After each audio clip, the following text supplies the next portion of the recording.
Hello students, welcome to our YouTube channel. आज अरे oh my god this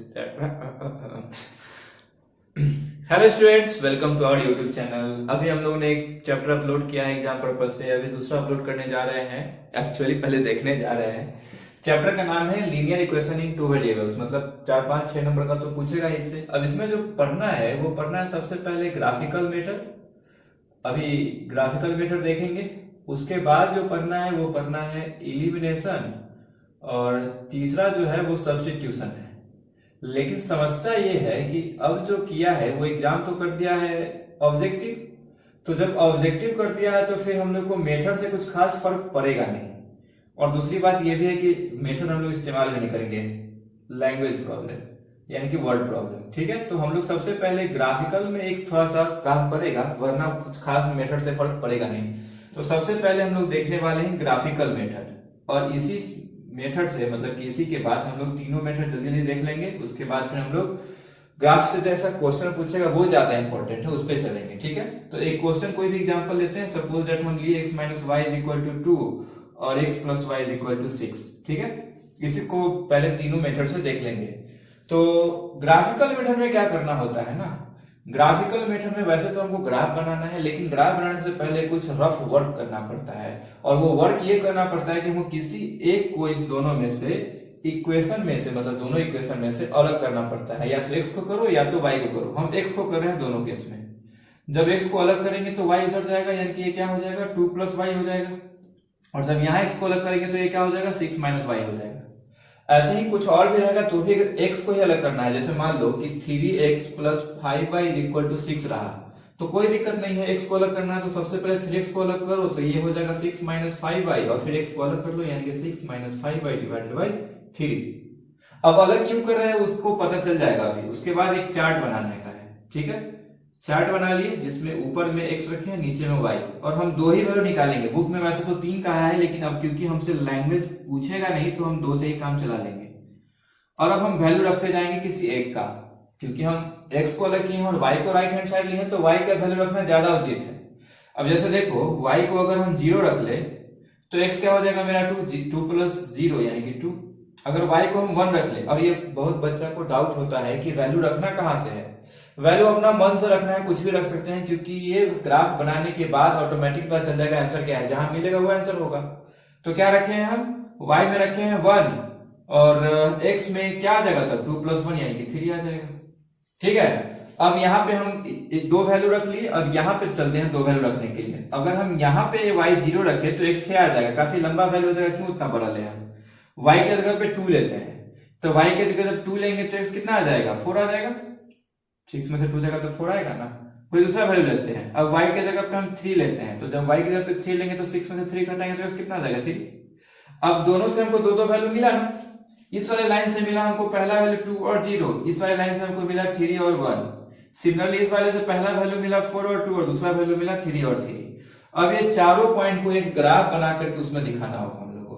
तो क्योंकि मेरे पास स्पेस कम है तो हम यहाँ पे एडजस्ट कर लेंगे। ये तो आता है ना, कोऑर्डिनेट ज्योमेट्री क्लास 9th में ही पढ़ना था कि पॉइंट डिनोट कैसे करते हैं। ये एक्स एक्सिस है, ये वाई एक्सिस है, ये वाई डैश है, ये एक्स डैश है, पता होगा।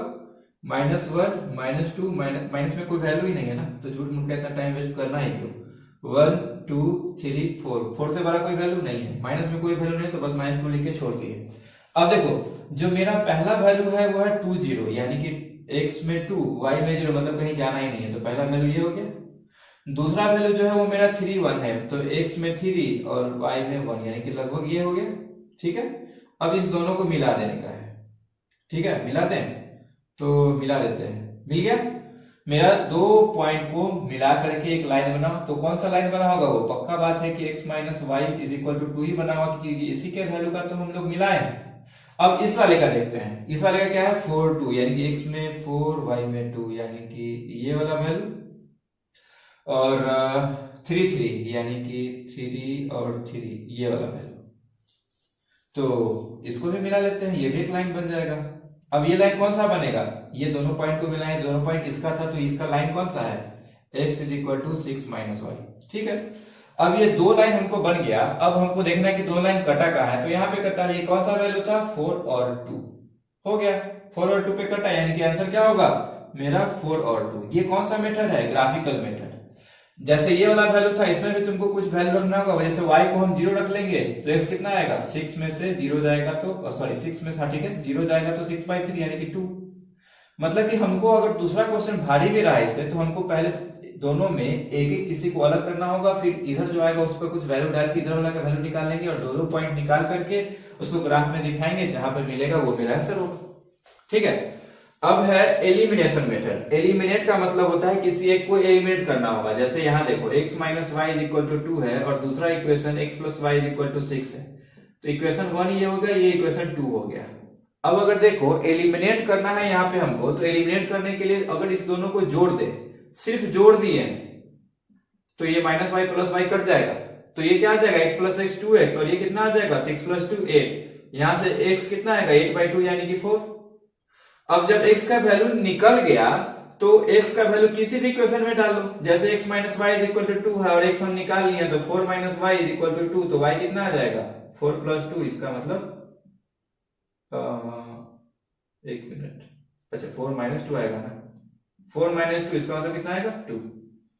अगर तुमको क्वेश्चन थोड़ा भारी रहा, कुछ बच्चा कहेगा कि सर आप हल्का वाला एग्जांपल लेकर के खुद बना के होशियार बन रहे हैं, तो उसके लिए एक भारी वाला क्वेश्चन कहाँ लिखते हैं, यहाँ लिखते हैं।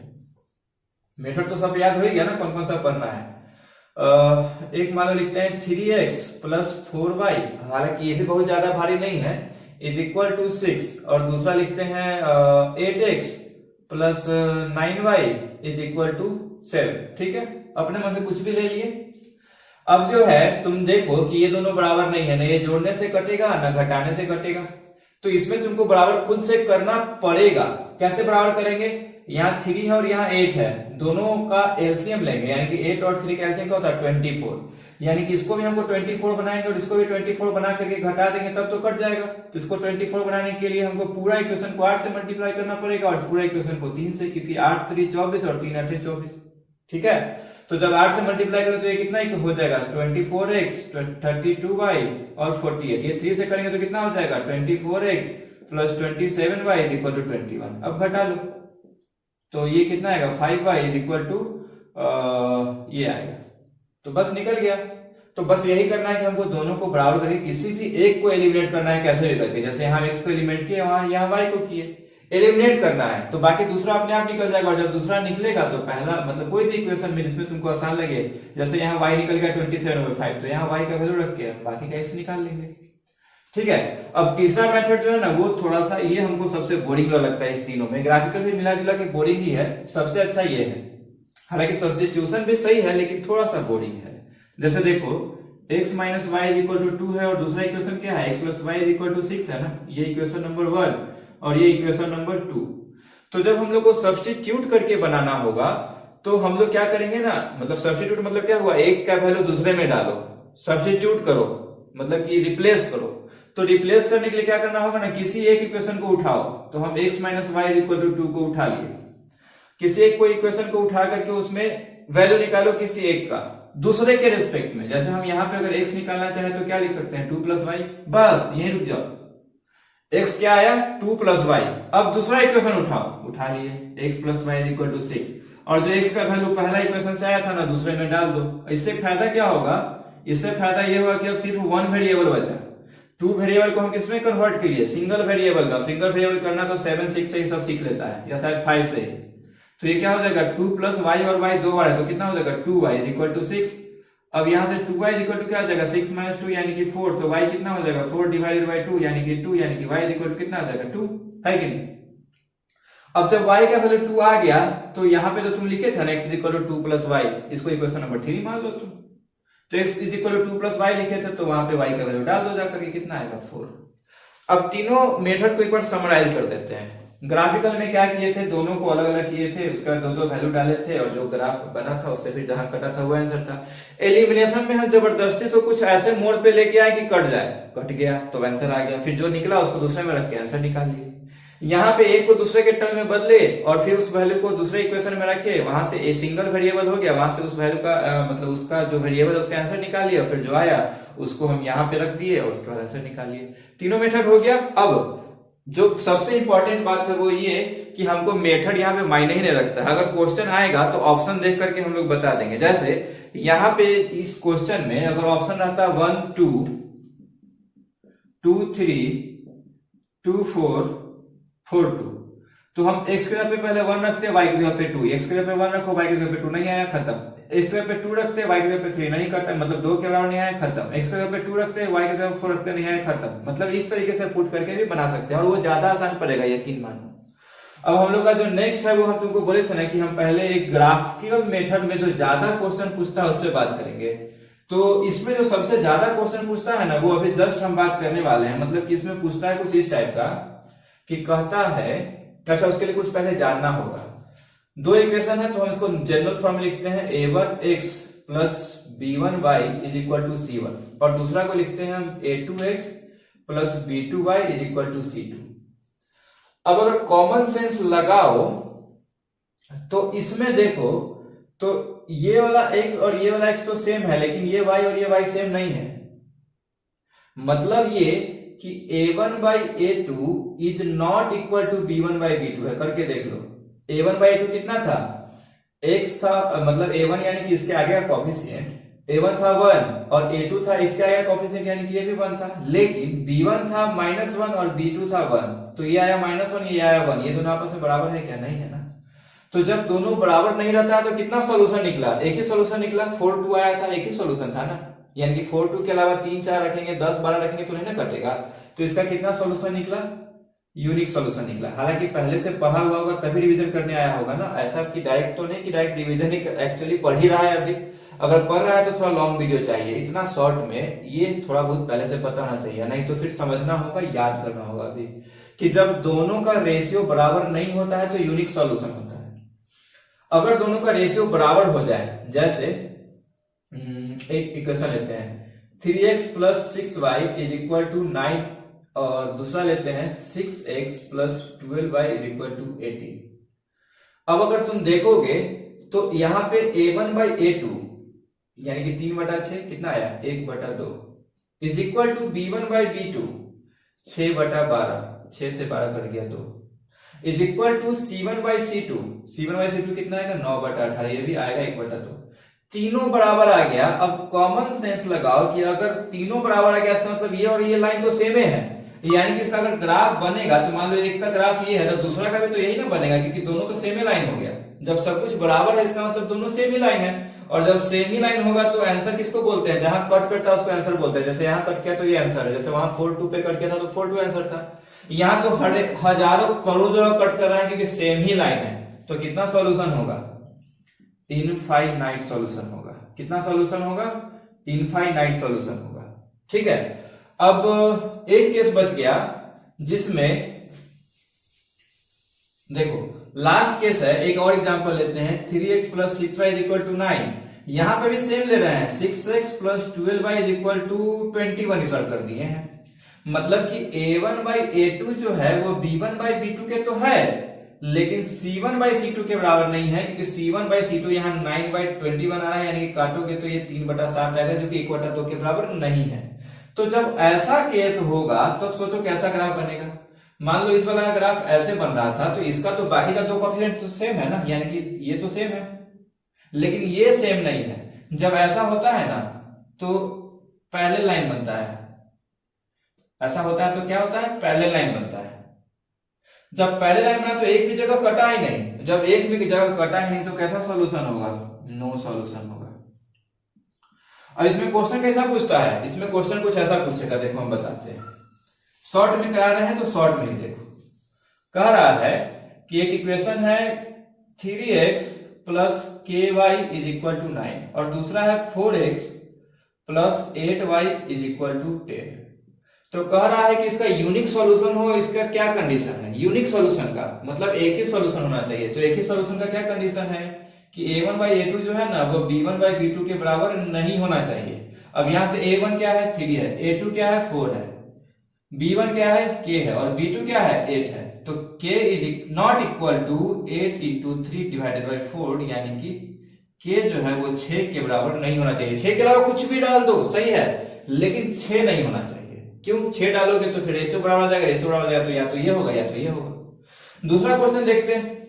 दूसरा क्या पूछता है कि कह रहा है कि 8x plus 16y is equal to 24 और 19 नहीं लो 18x plus k plus 1 y is equal to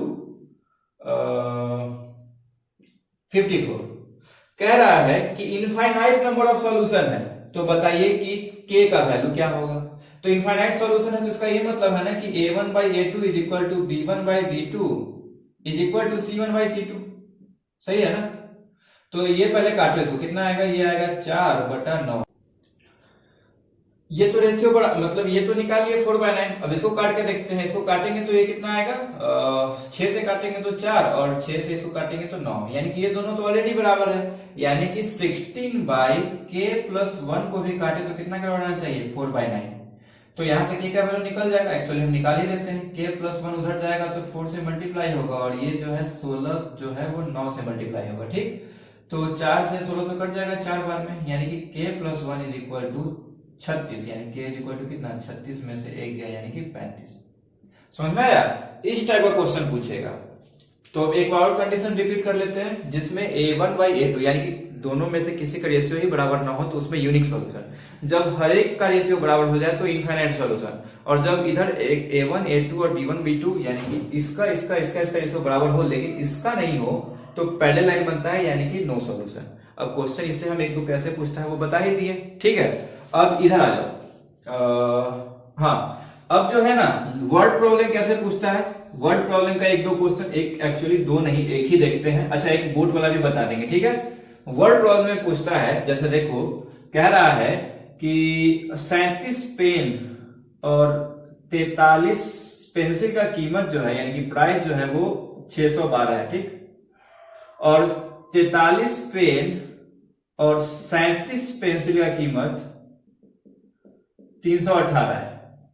ठीक है, तो बताइए कि एक पेन और एक पेंसिल का कीमत कितना है। तो इसका मतलब इसको हम लोग लीनियर इक्वेशन में पहले कन्वर्ट करेंगे, दिया हुआ नहीं है। तो मान लेते हैं पेन का कीमत x है, तो यानी कि 37 इंटू एक्स 37 को पेन है, और पेंसिल का कीमत y है यानी कि 43y इज इक्वल टू कितना कितना का बराबर दिया हुआ 612। सिमिलरली 43x प्लस 37y कितना हो जाएगा 318। अब यहां से सॉल्व कर लेना है xy को, बस बात खत्म।